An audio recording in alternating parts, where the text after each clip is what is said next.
Headliner Nation, how we doing out there today, guys? I'm Ryan O'Connell, or as Jake likes to call me, the DFS Wizard.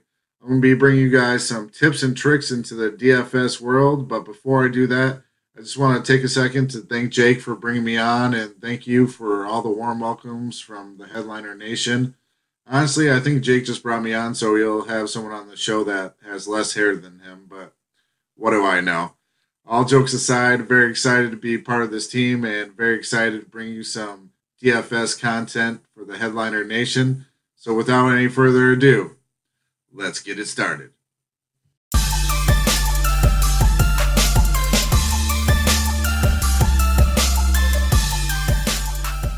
So, today we're going to be talking about some tips and tricks on how to become a more successful DFS player. The first thing and the most important tip I can give you guys is tournament selection. The first thing I notice is that a lot of you guys like to get in these millionaire makers in hopes and dreams of becoming a millionaire. If you make it, congrats to you, but that's not the process I'm taking. What I want to do, I want to target those tournaments that I have a higher percentage of cashing in. So I really broke this down to three parts when I'm selecting a tournament. Number one, I don't want more than 350 participants in this tournament. Even if I have to play up in tournament costs, like say you normally do a $10 tournament, we'll try a $25 tournament. My point is, the smaller amount of people there are, the less variance there is, which means the less differentiation in the teams, which means less combinations, which is really going to let you set your team apart and have a better opportunity to take down that top prize. So, rule number one, less than 350 participants. Rule number two, you're going to look for a tournament that pays out roughly 1/4 of the field. So, if I find a tournament that has, let's say, 200 people in it, I want it to pay roughly 50 people. Now, it's not going to exactly be that, but if you can find that tournament, that's the tournament you're going to want to get in.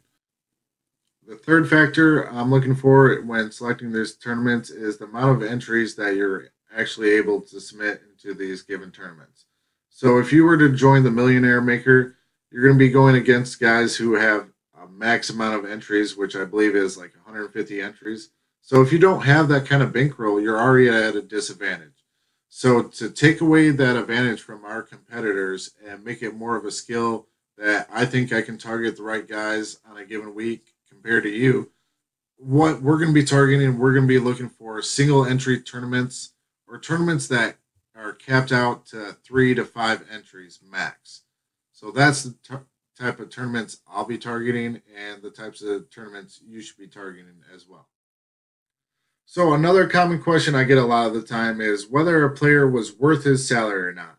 Now there's multiple ways to figure this out, but I'm going to simplify this for you guys because I'm a math guy. I like numbers. Maybe you're not, but I'm going to give you a formula that'll give you a rough idea of not only who you should be targeting, but whether a player is worth his salary or not based on his recent production or how you see him producing in that given matchup.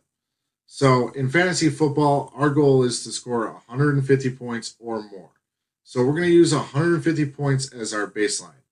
Now you simply take the number 150 and divide it by whatever salary they give you.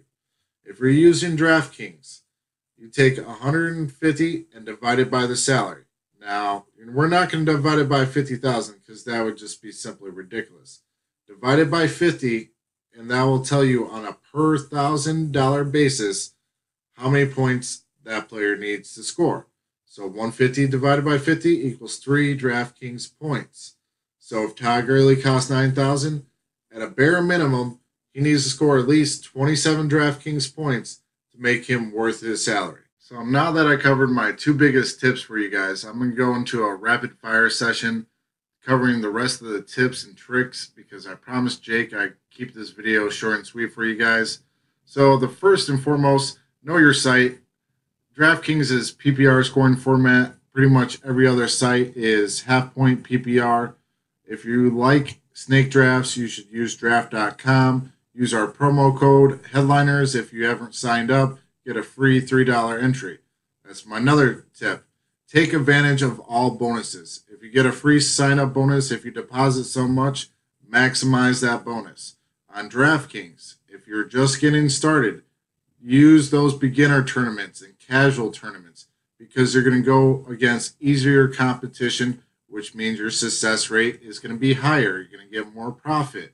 It's going to be easier for the cash. Speaking of cash lineups mean 50-50 or double up tournaments on DraftKings. GPP means basically any other tournament that's not a double up or a 50-50 tournament, just so you know. Chalk means that everyone pretty much is going to play them, and there's probably a reason behind that, but there's also some reasoning by avoiding the chalk. If everyone has Zeke Elliott and he turns out to be a bust that week and you don't have Zeke Elliott, well, then you're going to be ahead of 75 or 50% of the pack. In these smaller weeks, it can definitely pay off to fade the chalk, but given the matchup, you might not be able to do so, especially in 50-50 and double ups. You tend to follow the chalk in those types of lineups. Last but not least, if you guys don't use scoresandodds.com, I highly suggest that you do so. Listen to the odds makers. They know what they're doing. They do this for a living. So what you're going to want to do, you're going to want to target the highest scoring games on the slate. And then you want to look at team implied points. To figure that out, you look at the over-under. Like, let's take the Kansas City Colts game. Let's say the over-under is 50 points, and Kansas City is favored by 7, okay? So you take 50 points divided by 2. That gets us down to 25. Kansas City is favored by 7, so you add 7 points to 25. That means they have 32 implied points for the Kansas City Chiefs. That means they're going to be scoring a lot of points. That means there's going to be a lot of touchdowns. A lot of touchdowns means a lot of fantasy points. This is a team you're going to want to target when it comes to DFS. You take real-life translation, the odds makers, the spreads, to help you not only determine game flow. If a game's like, all right, let's say the Eagles, they're probably, 10-point underdogs.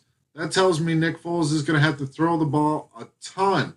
So he might be a cheap option in DFS you might want to target. Stay tuned for that. I'm going to be releasing a video later this week on the players you want to target. These are just some tips and tricks you guys can use to become better DFS players as a whole. I appreciate you guys watching. Make sure you stay tuned for that video I'll be dropping on Friday for all of your must-haves for this divisional matchup on DraftKings. If you got any questions, please make sure to leave them down below. Until next time, guys, I'm your host, Ryan O'Connell, signing off.